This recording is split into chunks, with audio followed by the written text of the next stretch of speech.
be open to experience, be willing to try new things, don't have a rigid plan, accept random acts of hospitality without judgment or fear. Don't be afraid to wander, don't be afraid to eat a bad meal. You know, if you don't risk the bad meal, you'll never get the magical one. But I think most important, you know, be humble, be grateful.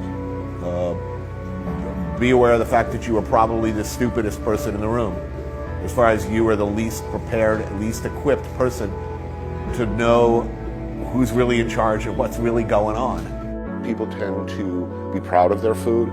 They let their guard down when they talk to you. You see them at their most vulnerable and revealing in a lot of ways. So even people with whom you have really fundamental disagreements and maybe even complete different belief systems, if you're going to intersect anywhere, it's going to be over food and how open you are to receiving that food and receiving whatever intent was behind it. You know, I've gotten along with people everywhere in this world and heard some incredible stories, largely because I sit down without an agenda and just ask the very simple question: what's for dinner?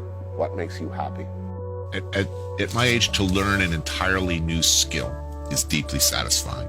To recreate that feeling of being the lowest person on the totem pole in a kitchen back when I was 17, knowing nothing in a very hard world, the incremental, tiny satisfactions of being a little less awful at something every day.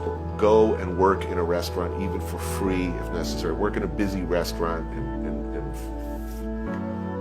you know, give yourself enough time to understand how hard it is, how little money you will be making, how long it will take you to pay back that student loan, how difficult and unglamorous it is, and how insane you have to be to find a home. And you know, there are two types of people who love the restaurant business and thrive on that sort of insanity and adrenaline and futility and inequity and sounds great. The pressure and the heat.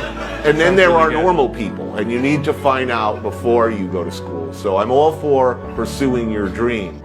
We're at a point where we seem to be turning inwards. I mean, we're actually talking about building a wall around our country. And yet you have been reaching out to people who don't necessarily agree with us. Gaza, Iran, Cuba. I mean, I just wish that more Americans had passports.